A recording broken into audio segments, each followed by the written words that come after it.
தட்டில் வச்சுக்கிட்டு சாமியை நமஸ்காரம் பண்ணுங்கள். நமஸ்காரம் பண்ணிவிட்டு உங்களுக்கு என்ன ஸ்லோகம் தெரியுமோ அந்த ஸ்லோகம் சொல்லுங்கள்.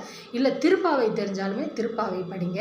படிச்சுட்டு சூரியோதய டயத்தில் 6 மணி அதை அனுசரித்து சூரியோதயம் வரும் பாருங்களா, அந்த டயத்தில் சூட தீபாராதனை காமிங்க. உங்கள் வீட்டில் பூஜை அறையில் இருக்கக்கூடிய சுவாமி படங்களுக்கும் திருவிளக்குக்குமே தீபாராதனை காமிச்சிட்டு அப்படியே போய் சூரிய பகவானுக்கு காமிங்க. சூரிய பகவானுக்கு காமிச்சு, அதாவது நீங்கள் இருந்த இடத்துலேருந்தே கிழக்க நோக்கி தீபாராதனை காமிக்கலாம்.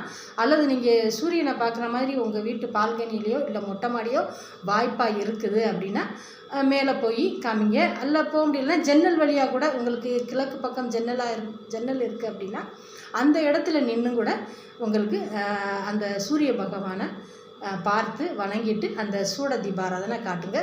ரொம்ப நல்ல விசேஷமான பலன்.